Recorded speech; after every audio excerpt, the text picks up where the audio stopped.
Okay, we're going to start off by zipping all the wheels off here.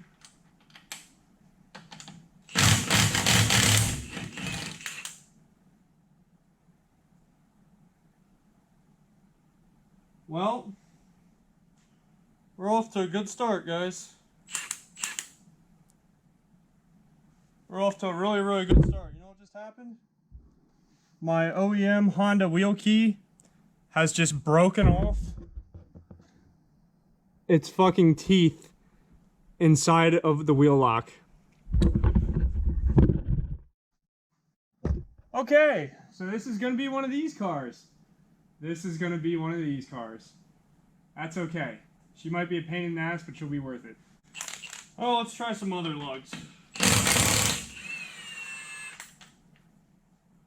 Alright. We've successfully gotten this one off.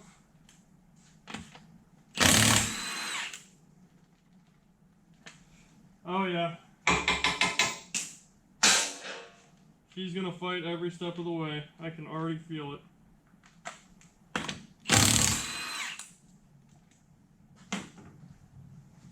Okay. This is where it's gonna pay to invest in tools. These are Mac strip lug nut extractor sockets. And basically the theory behind them is you're gonna get them on there.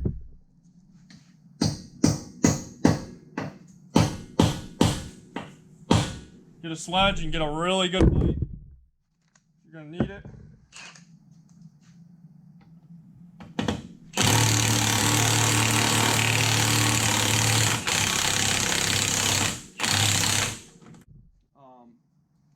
Thankfully, the wheels in this car are not in great shape. If this was a car with nice wheels, you'd be super concerned about damaging the wheels in the car.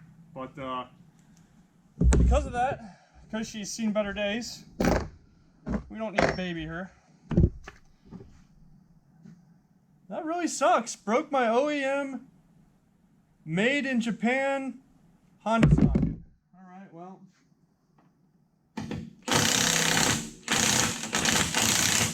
I got a bad feeling that's spinning.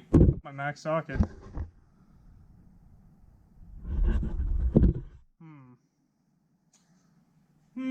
I am really opposed to heating up a lug nut to attempt to extract it. But,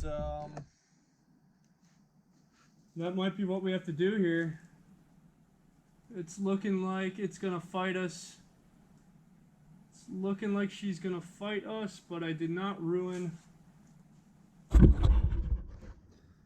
That is not ruined, so we can potentially get another wheel key and attempt to extract it again.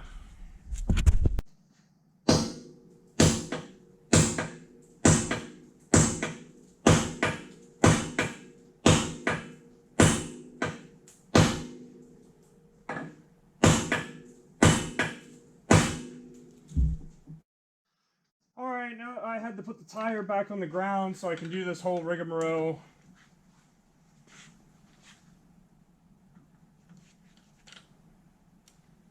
Oh, nothing. Slid right off. Okay, next plan of attack is we're going to get a 12-point. I'm going to heat it up again. I would not recommend doing this on newer cars because you could damage the TPMS sensor. On a 99 Integra, it's really not a huge deal.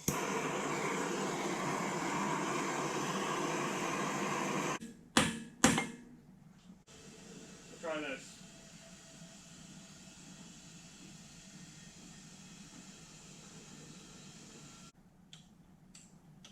Oh well. Just the price of doing business, I guess.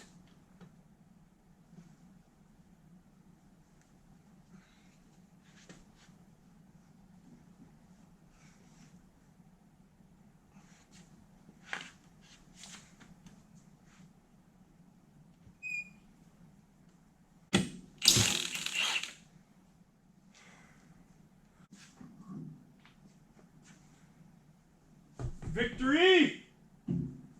Victory's mine. Alright, well, I guess I'll take the other 4 wheels off and we'll just get ourselves into some shit now, won't we?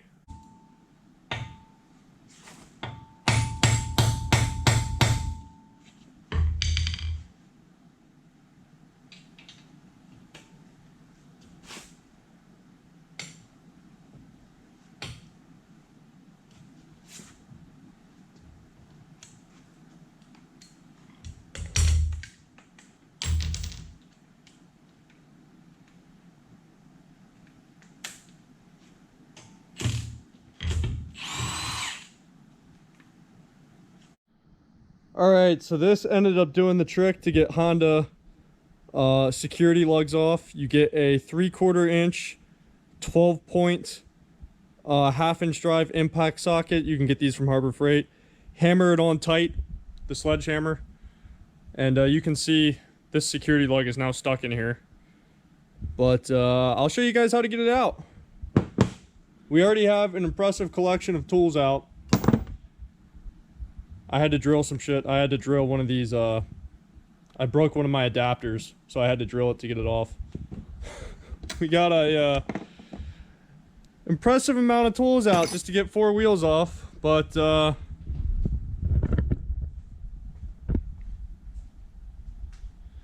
you can see we're here. We have made it. Okay, the next thing I want to do before we move on, I have soaked all the caliper bleed screws with PB Blaster overnight. I want to go through and see if I can get all 4 bleed screws to move, because I'm going to be flushing the brake fluid as well. With the car sitting for 2 to 3 years, I see no reason not to change all the fluids, especially brake fluid, because it's hydroscopic and it absorbs water. So I'm going to go ahead and try this first, and we'll see if we bust one of these off. If so, then I'll be buying brake calipers.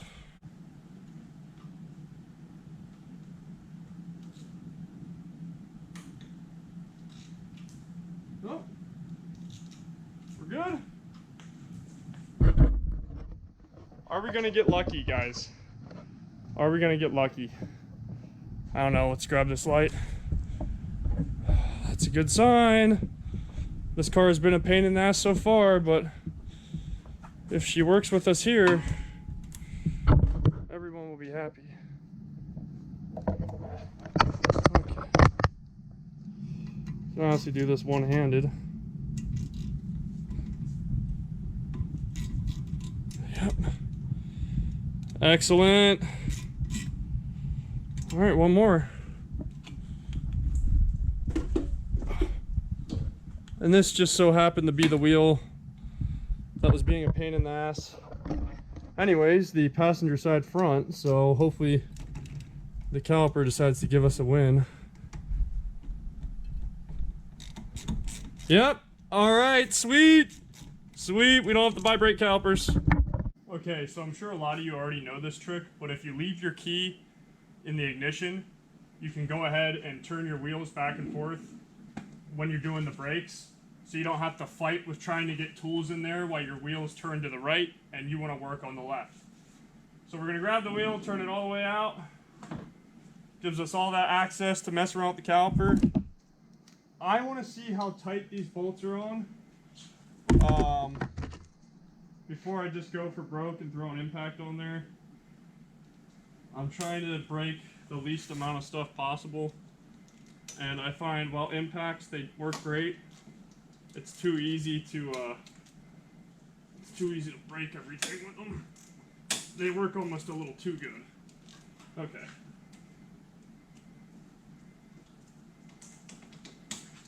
Oh, we got it loose.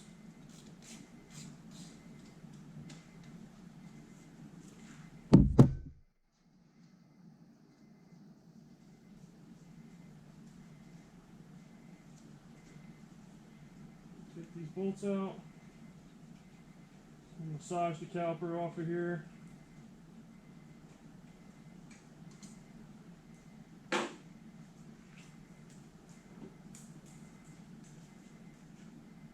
Well,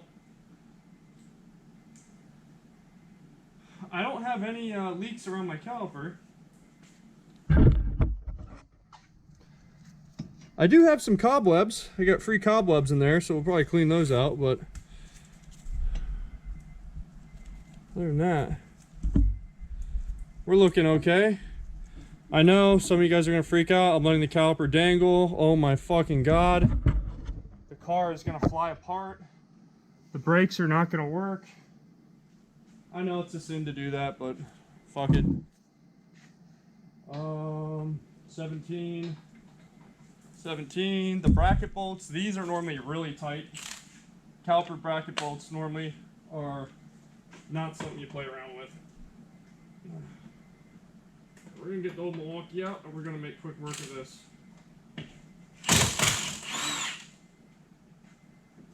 That was easy money.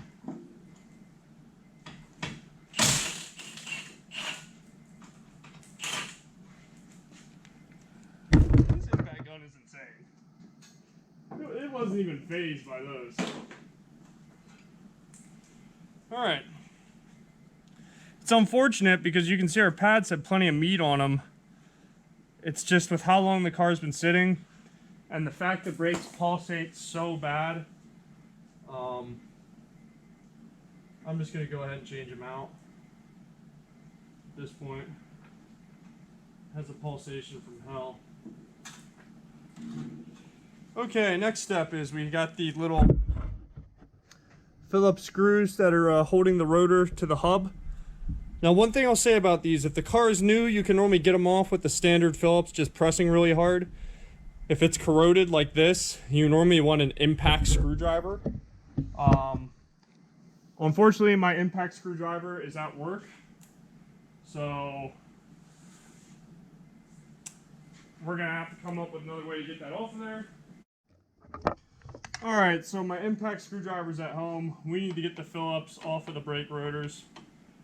I have a big Icon screwdriver. It has a hex on it. I really do not want to drill these screws out, guys. I'm going to make a Hail Mary. We're going to do a pure Hail Mary here. I know this is probably going to melt some of the grease out of the wheel bearing. Oh well. Okay. Do you want to work with me?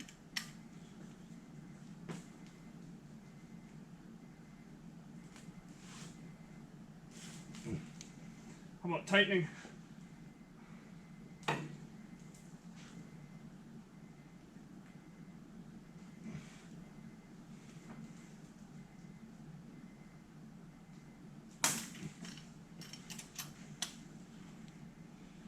Oh, yes. Got it. So if you don't have an impact screwdriver, that's how it's done right there, guys.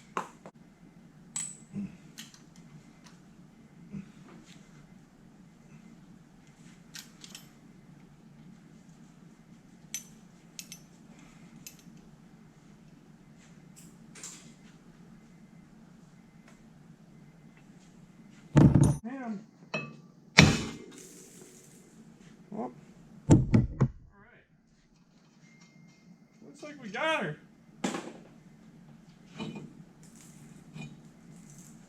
Ah. All right. That was what we were fighting for. Okay, so you guys can see all this corrosion around the hub bore where the rotor is going to sit onto the hub. This is no good. This will cause wheel vibration, brake pulsation.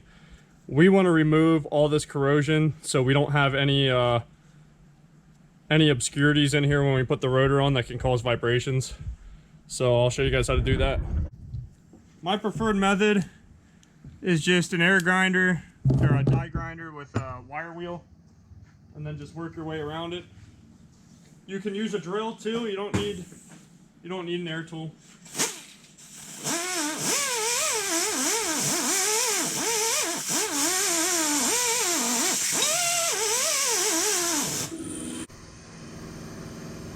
Okay, that's going to be what you want. Nice clean mating surface for the rotor.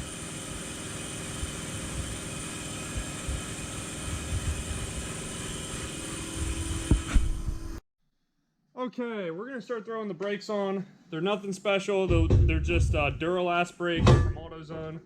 I don't plan to track or race this car at the moment, so I really see no reason to put expensive brakes on it. The rotors, AutoZone ships them without any oil. They're just plastic wrapped, so you actually don't even have to worry about that. So we got our fresh rotor on there. Go ahead and grab our caliper bracket. Get the old pads out. It's a real shame. Look at how much meat was on those pads. Oh well. Going with the wind now. They might have been OEM Honda pads. Huh, well. They shake like hell, so they're going away whatever they are. One thing you want to do is we want to look underneath these shims and make sure we don't have an excessive amount of rust jacking, which is where rust builds up and pushes the shims inwards towards the pads, and it can actually lock them up. These actually look to be in pretty good shape. So we're going to go ahead, stick that back on there.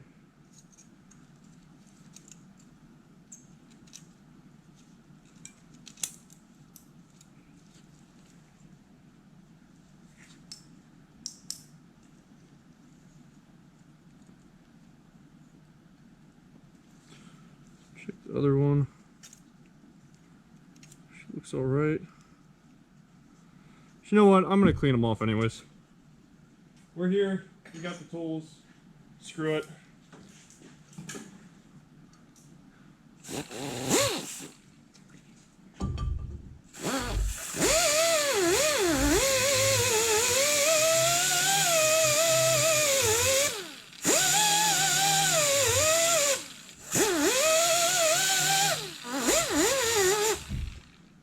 Oftentimes,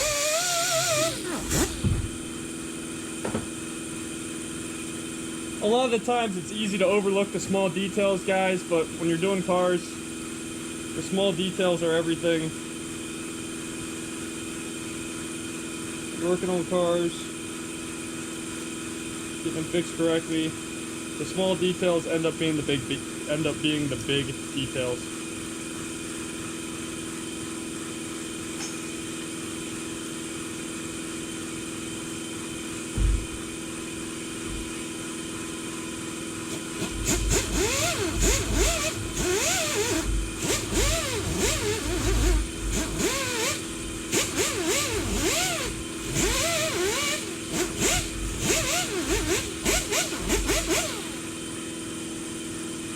Nice and clean.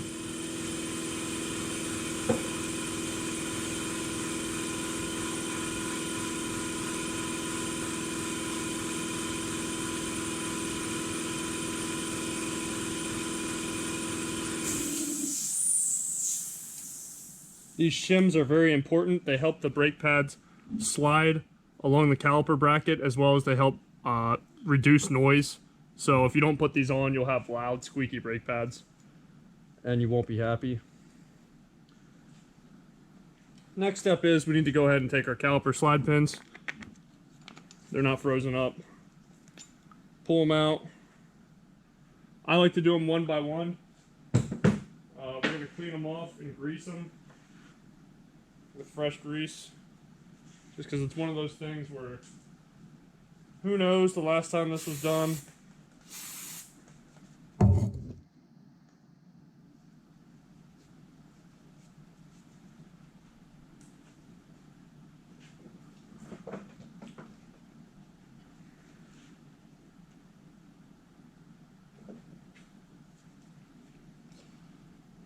Always make sure you're using the right grease, full synthetic brake grease, which is a silicone-based grease. Never want to use petroleum-based grease because it can heat up and melt and then get into your brake pads and reduce your braking capability or make you crash, end up in the hospital.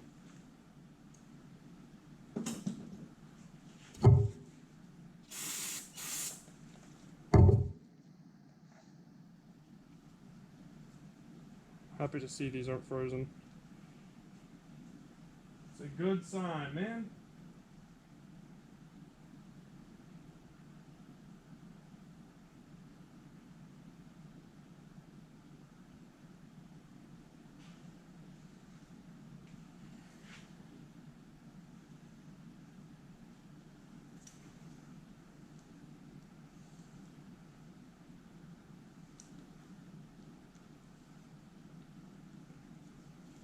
Okay. Now we make sure the slide pins move freely. The pins are good. Awesome. Greased.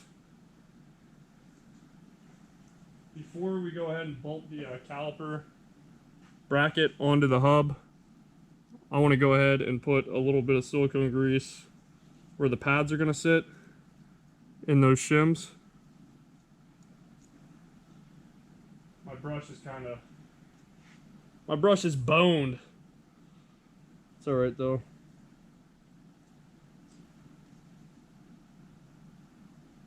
It's these little steps when you're doing brakes where you're going to thank yourself that you did it this way.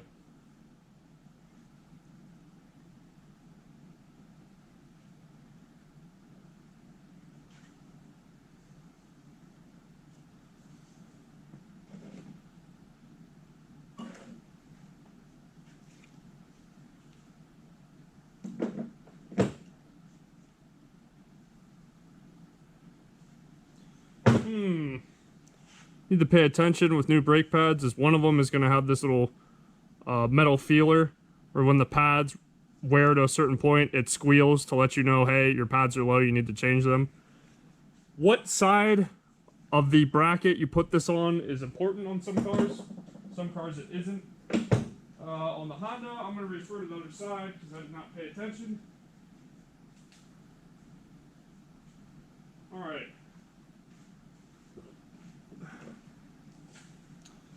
The side with the little metal squealer is going to go inboard, and our standard pad is going to go outboard facing us.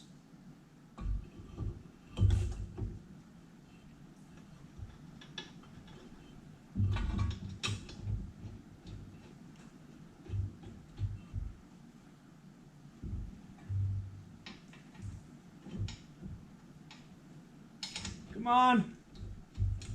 There we go. Go ahead and tighten this on here.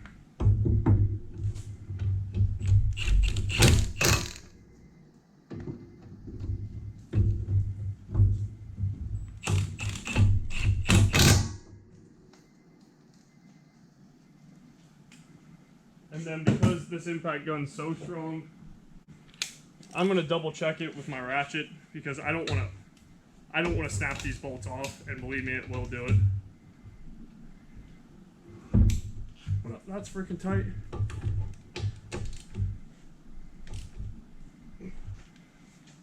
That's tight too. Okay,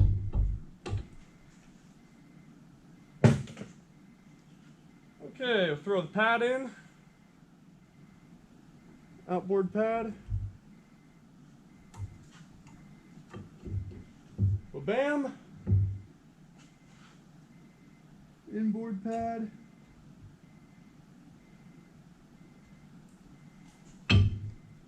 Bam! Load it in. Got fresh pads loaded in and ready. Freaking cobwebs out of my brake caliper. We're gonna have to put that caliper piston. Go ahead and get your C-clamp, set the brake pad in the caliper, come around to the back.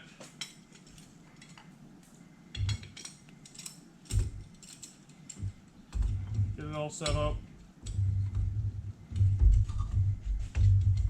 Start tightening the C-clamp, and it'll pull the piston back into the, it'll pull it back into the caliper.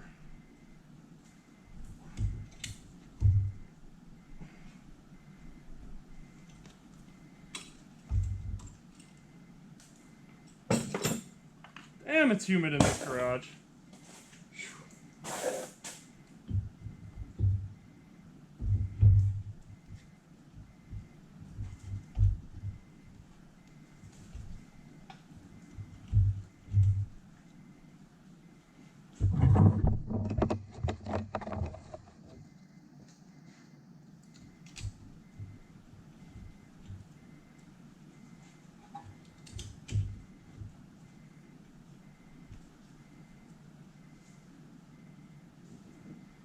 I'm gonna put this on low. Yeah, you're definitely going on low. Oh, Milwaukee.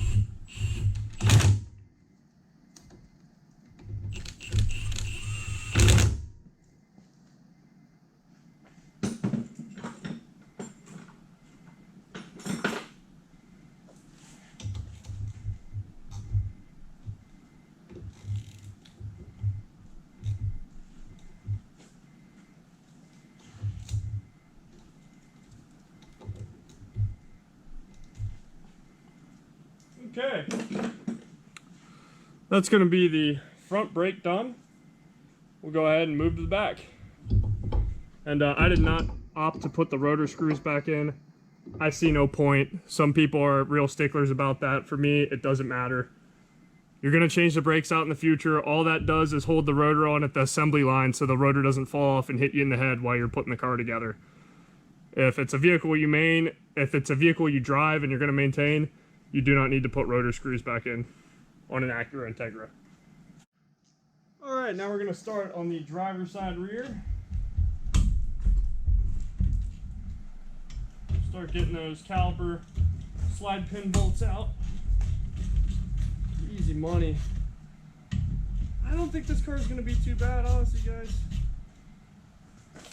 You know, the wheels had me scared because they were fighting like crazy, but then again, I also broke the security key, and maybe using a Milwaukee impact on a Honda security key was not the, maybe that was not the right call there. I forget how powerful that tool is sometimes. That's why with the Milwaukee, unless it's a big bolt, I will run it down and then tighten it by hand, just because that thing can actually break. It can actually break fasteners off, and then you're in really deep shit. Tightening them, not loosening them. It can break off things you're trying to put in, which is fun for nobody.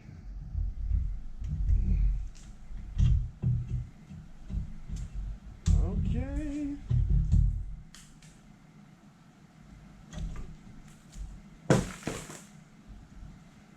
That.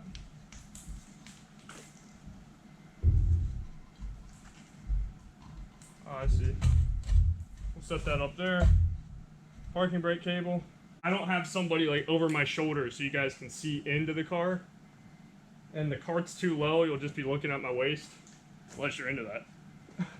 The cart's too low, so unfortunately, you guys are just gonna have to chill there.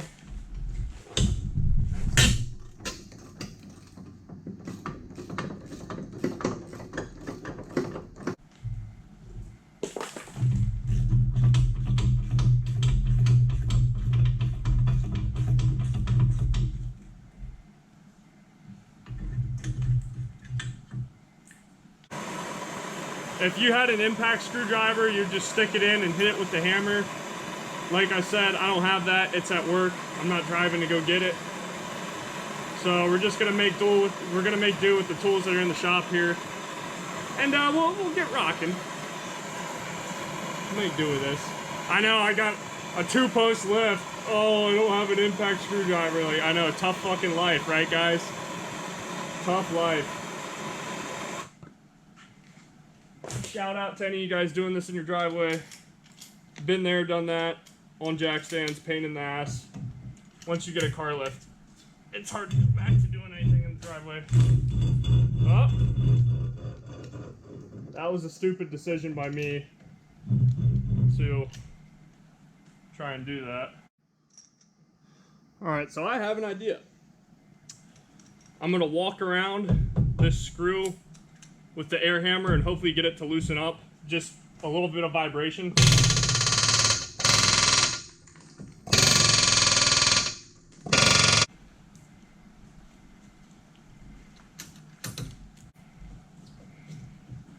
Well, that worked good. Excellent. Go ahead and try the other one. It's humid as hell. I'm hot, so I turned my fan on. This car's got some free spiders on it. Look at that.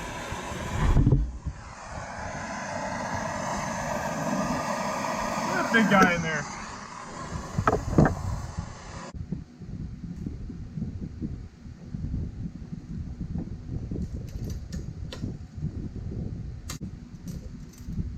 Oh, cool. Or you can break the head off. I'll take that all day.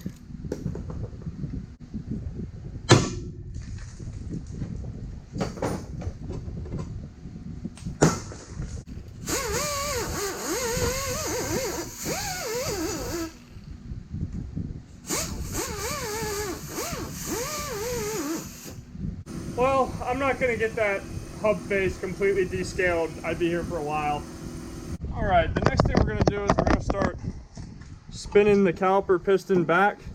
You can see this particular style is a spin back piston or wind back piston. That's why it has those notches cut in it. You can't just take a C-clamp and force it straight back. You'll damage it. So what you'll need to do is you'll need to get a caliper spin back tool, of which I just had. Oh, there it is. And you are going to take this and put it in here and we can spin the caliper back. Get the pins of the tool lined up with the holes in the caliper.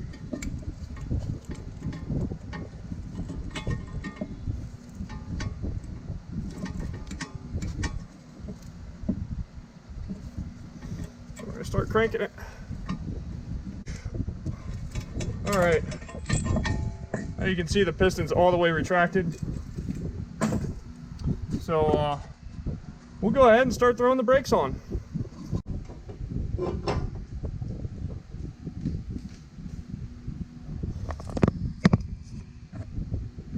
Trying to even you guys out a little bit more. Then we're going to go ahead and give our caliper bracket the same treatment.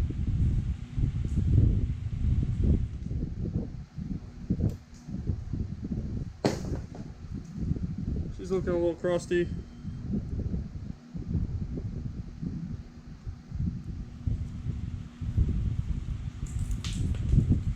Go ahead and clean the side pins.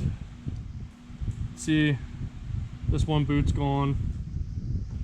But in the future, I'll probably replace the calipers on this. For right now, I'm just gonna run what I got for the time being.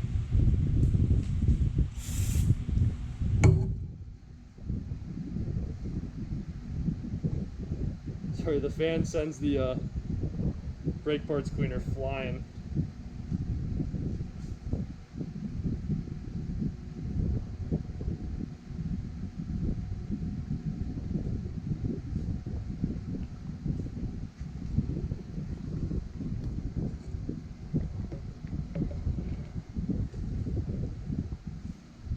Grease it up.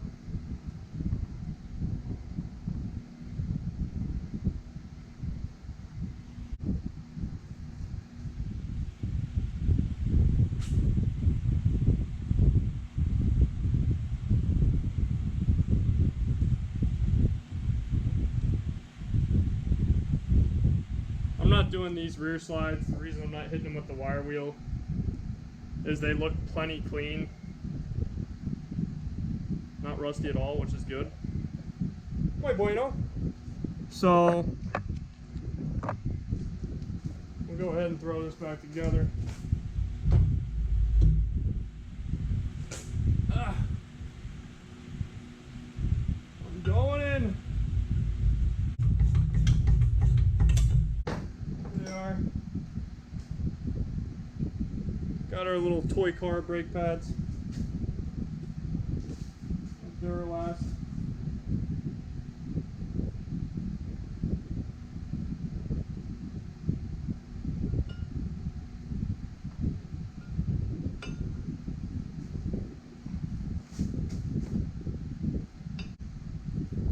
Alright. Go ahead and fit the caliper back on here. Yes.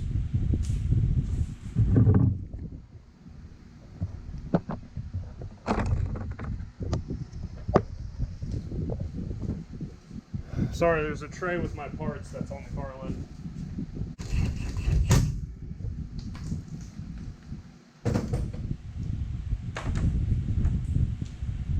I'm just going to double check these caliper bolts. Do not need to be that tight.